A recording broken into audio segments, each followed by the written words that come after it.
அடுத்த கொஸ்டின் பார்த்துடலாம். 37. இதுவும் பேசேஜ் அண்ட் டைப் கொஸ்டின்ஸ் தான். கிட்டத்தட்ட ஒரு 50 கொஸ்டின்ஸ் நெருக்கி வரப்போகிறோம். 40 வந்தாச்சு.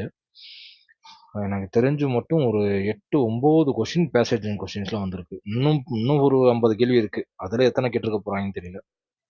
ஓகே. ஸோ ஆல்ரெடி நான் சொன்ன மாதிரி தான், ஒரு பேசேஜ் கொஸ்டின்ஸை எப்படி அப்ரோச் பண்ணணும் அப்படிங்கிறத நான் இங்கே ரொம்ப தெளிவாக கொடுத்துருக்கேன் என்னோட மெட்டீரியலில். பார்த்தீங்கன்னா உங்களுக்கு தெரிஞ்சிருக்கும். அதில் இந்த ஏரியா ரொம்ப இம்பார்ட்டன்ட். எப்படி ஒரு பேசேஜ் வந்து அப்ரோச் பண்ணணும் அப்படிங்கிறது. சரிங்களா? ஸோ இதை கன்ஃபார்மாக என்ன செய்யணும், நீங்கள் படிச்சே ஆகணும். படிச்சிருந்தா கண்டிப்பாக எல்லா கொஸ்டினுக்கும் ஆன்சர் பண்ணிக்கலாம்.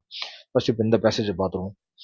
The city's rapid expansion lead to increased traffic congestion and air pollution.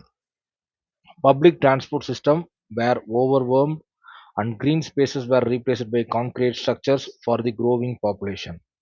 Residents complained of rising stress levels and a loss of community feeling.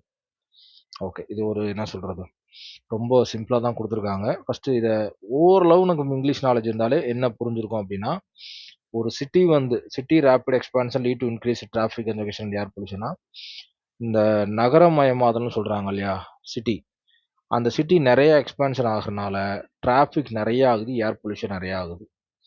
Public transport system were overwhelmed. Public transport system என்ன செய்யுது, ரொம்ப அளவுக்கு அதிகமாக இருக்குது. And green spaces were replaced by concrete structures for the growing population. Population அதிகமாகிறதுனால concrete structures என்னது, green spaces, பச்சையாக இருக்க எல்லா இடமும், அதாவது மரம் செடி கொடியெல்லாம் அழிச்சிட்டு எல்லாமே கான்கிரீட் ஸ்ட்ரக்சராக மாறி இருக்கு. ஏன்னா அவ்வளோ பாப்புலேஷன் க்ரோ ஆகிட்டு இருக்கு. Residents complained of rising stress levels and a loss of community feeling. Residents எல்லாம், அங்கே வாழ்கிற மக்கள்லாம் என்ன செய்கிறாங்க, ஒரு கம்ப்ளைண்ட் பண்ணுறாங்க. என்னென்னா ஸ்ட்ரெஸ் ரொம்ப அதிகமாக இருக்குது, ஒரு கம்யூனிட்டி ஃபீலிங்கே இல்லை அப்படின்னா, ஒரு என்ன ஒரு கூட்டாக வாழ்கிற அந்த ஃபீலிங்கே இல்லை சிட்டியில் அப்படிங்கிற மாதிரி அவங்க ஃபீல் பண்ணுறாங்க. இதை நிறைய கம்ப்ளைண்ட்டாக சொல்கிறாங்க. ஸோ இப்போ இதை பேஸ் பண்ணி தான் கொஸ்டின் வந்திருக்கு. ஓகேவா? Based on the given passage which of the following statement is most likely to be true. இப்போ இந்த ஸ்டேட்மெண்ட் அப்படியே தூக்கி கொடுக்க மாட்டான்.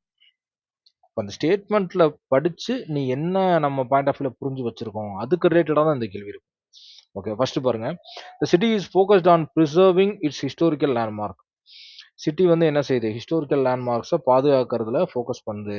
இந்த ஹிஸ்டாரிக்கல் லேண்ட்மார்க்ஸை பாதுகாக்கிற மாதிரியோ இல்லை அதுக்கு ரிலேட்டடான மாதிரியோ ஏதாவது ஒரு ரீசனாவது இருக்கான்னு கேட்டால் கிடையாது. அப்போ கன்ஃபார்மாக ஏ தப்பு. ஏ எங்கெங்கெல்லாம் இருக்குன்னு பாருங்க, நெக்லெக்ட் பண்ணுங்க. ஏ ஆப்ஷன் கிடையாது, பி ஆப்ஷன் கிடையாது. இப்போ சியும் டி மட்டும்தான் பெண்டிங்கில் இருக்கு.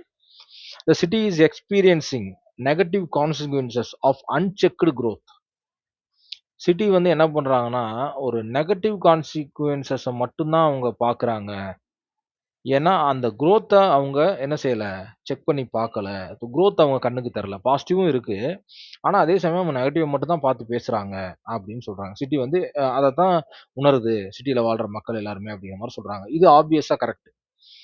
ஏன் அப்படின்னா, அன்செக்டு growth இருக்கு இல்லையா, என்ன சொல்றது, வில்லேஜை விட சிட்டி வந்து டெவலப் ஆயிருக்கு. ஹாஸ்பிட்டலாக இருக்கட்டும், இல்லை மற்ற ஆஃபீஸாக இருக்கட்டும், எல்லாமே டெவலப் ஆயிருக்கு இல்லையா. ஸோ அது இங்கே என்ன செய்யும், பொருந்தது. இந்த பாயிண்ட் பி பாயிண்ட் வந்து எக்ஸாக்டாக பொருந்தது. ஸோ அப்போ பி கண்டிப்பாக ஆன்சர் கரெக்ட். ஸோ சிலையும் பி இருக்கு, டிலையும் பி இருக்கு, நெக்லெக்ட் பண்ண முடியாது. Right, okay. அடுத்த, residents are actively involve in urban planning decision. Residents are actively involved in urban planning decision. Okay. இப்போ இந்த தேர்ட் பாயிண்ட் சி வந்து என்ன அப்படின்னா, ரெசிடென்ட்ஸ் வந்து ரொம்ப இன்வால்வ்டா அர்பன் பிளானிங்ல தான் ரொம்ப கவனமா இருக்காங்க அப்படின்னு இங்க சொல்லியிருக்கு. ஆனா மேல கொடுத்துருக்க பேசேஜ்ல பூரா அவங்க என்ன செஞ்சிருக்காங்க, புலம்பிட்டு தான் இருக்காங்க.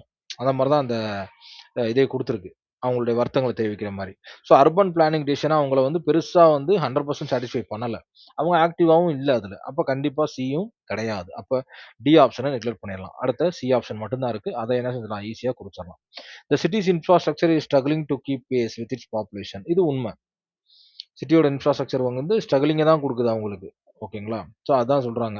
எப்படின்னா எங்க திரும்பினாலும் ஒரு கிரீன் இல்லை, என்ன சொல்றது, மரச்செடி கொடிகள் அழைச்சி தான் கட்டியிருக்காங்க அப்படிங்கிற டி ஆப்ஷன் ஆப்வியஸா கரெக்ட். ஓகேவா? ஸோ இந்த மாதிரி படிச்சு கொஞ்சம் புரிஞ்சு அந்த கொஸ்டின் பேசேஜ் அப்படியே தூக்கி கொடுக்க மாட்டான், டென்ஷன்ல கொடுக்குற மாதிரி. படிச்சு அதுல இருக்க விஷயத்த ரிலேட் பண்ற மாதிரி இருக்கும். நம்ம என்ன புரிஞ்சு வச்சிருக்கோம் அப்படிங்கிறது ரொம்ப முக்கியம். ஓகேவா? ஸோ இதுல நான் கொடுத்த மெட்டீரியல் அன்சீன் பேசேஜஸ்ல திரும்பவும் சொல்றேன், இந்த ஏரியா ரொம்ப முக்கியம். ஃபுல்லா இந்த ஒரு மெட்டீரியல மட்டும் படிச்சீங்கன்னா போதும். ஏன்னா ஒரு 4 பக்கம் இருக்கும்னு நெனைக்கிறேன் அவ்வளோதான். இத படிச்சீங்கன்னா போதும். தெளிவா கொஸ்டின் பேசேஜ கண்டிப்பா 95% அப்ரோச் பண்ணி ஆன்ஸர் கண்டுபிடிச்சிடலாம். ஓகேவா? Okay, right. ஓகே. ஸோ இப்போ இந்த கொஸ்டினும் பேசேஜ் வந்து ஈஸி தான். கண்டிப்பா ஆன்ஸர் பண்ணியிருக்க முடியும். அதே சமயம் நம்ம மெட்டீரியல பார்த்துனாலும் ஆன்ஸர் பண்ணியிருக்க முடியும். காமன் நாலேட்ஜ் இருந்தாலும் கண்டிப்பா ஆன்ஸர் பண்ணிக்க முடியும். ஓகேவா? Thank you so much. Thank you.